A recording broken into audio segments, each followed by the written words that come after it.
یہ عمران خان صاحب کو کوئی اس طرح کی آفر ہوئی جس طرح نواز شریف صاحب ملک سے باہر چلے گئے تھے، علاج کی غرض سے گئے تھے لیکن بہرحال اسٹیٹ کی مرضی سے گئے تھے؟ اچھا، یہ میں متھ توڑنا چاہتا ہوں. میں نے آج تک کبھی کسی سے اتنی کھل کے باتیں نہیں کی آپ کے ساتھ. میرا کیونکہ ایک frankly I enjoy being with you. So I've just spoken my heart out. And it was long awaited, so I said I will just go with you. یہ اس پوری بات کو اس طرح سے لیں. اب میں کچھ فیکٹس آپ کے ساتھ رکھوں گا اور پھر اس کے بعد میں فیصلہ آپ پہ چھوڑ دوں گا. پہلے لیتے ہیں فیکٹ نمبر 1 کہ وہ بیماری کیا تھی جس پر میاں نواز شریف صاحب باہر گئے. میں اپنی فرسٹ ہینڈ نالج پہ بات کر رہا ہوں. یہ خدشہ پیدا ہوا کہ خدا نہ خواستہ ڈائگنوسس نہیں ہو رہے تھے اور ان کے پلیٹلیٹس فال کر رہے تھے، تو یہ خدشہ پیدا ہوا کہ کہیں خدا نہ خواستہ کو بون میرو ریلیٹڈ چیز نہ ہو. از ان اولڈ ایج، فریجلٹی بھی ہے، ہارٹ پیشنٹ بھی ہیں، اور بھی کئی ٹریٹمنٹس کی ہوئی ہیں، اور atrial fibrillation probably if I remember right, یہ ان کا کاز آف ڈیزیز بھی تھا کارنری.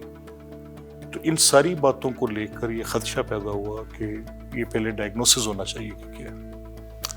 تو اس وقت آپ کو یاد ہوگا مرحوم ڈاکٹر شمسی جنہوں نے کووڈ میں پلیٹلیٹس پہ یہ کہا کہ اپنی اینٹی باڈیز اس کو ہیلپ کرتی ہیں جی. تو انہوں نے اپنی کلینکل اسیسمنٹ دی. انہوں نے یہ کہا کہ کیونکہ لیب ٹیسٹ تو میں نہیں کہہ سکتا لیکن میری اسیسمنٹ میں یہ ہے. And he was a world renowned doctor. جس وقت پوری دنیا میں جس چیز پر ان کی پہلی جو اتھارٹی مانی جاتے تھے پلیٹلیٹس پہ، وہ کووڈ کے دنوں میں تو یہ مسائل بالکل اوپر نیچے ہوئے. تو یہ واقعات کسی نے کریٹ تو نہیں نہ کی. کووڈ کوئی میاں نواز شریف کے لیے کریٹ تو نہیں ہوا تھا. یہ ڈاکٹر شمسی صاحب کسی کے لیے اپنی کریڈیبلٹی کیوں ضائع کریں گے؟ بہت بڑے آدمی تھے، بہت بڑے ڈاکٹر تھے، اللہ کی رحمت کرے.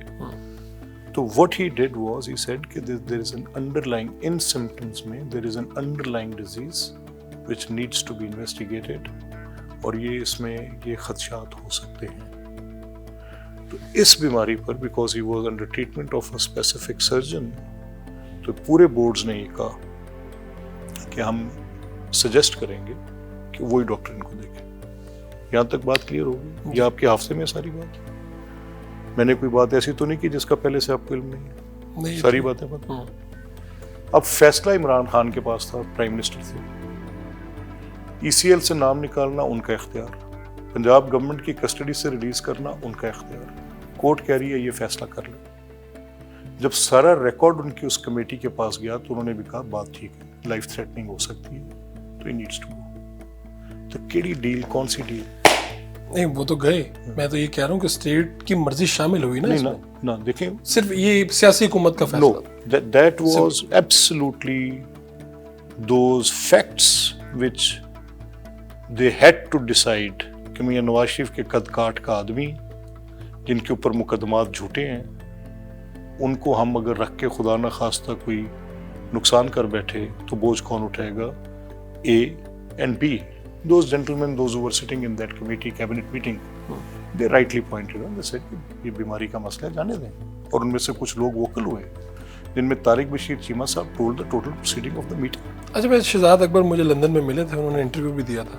انہوں نے مجھے کہا کہ اس وقت ہمیں کچھ لوگوں نے بیوقوف بنایا تھا اور ہم ان کی باتوں میں آگے، اور خاص طور پہ فوج کی طرف سے ہمیں یہ بار بار کہا جاتا ہے. دیکھیں، شہزاد اکبر کی کسی بات پہ اگر کوئی شخص اعتبار کر سکتا ہے، یار خدا کا خوف کر. ان کا موقف بتایا آپ کو. موقف نہیں. Imran Khan believe Shahzad Akbar then you are history. Imran Khan کے لیے کوئی آپشن ہے، کوئی اس طرح کی چیز ہے باہر آنے کہ اگر آپ یہ اپنی سیاسی position per? I am nobody to say anything. یہ تو ان کے جو کورٹس ہیں، جو ان کے معاملات ہیں، جو ان کی نہیں، آپ کے علم میں کوئی بات ہے یا اس طرح کی کوئی آپشن ہو سکتی ہے؟ I'm not privy to any of such things. ٹھیک.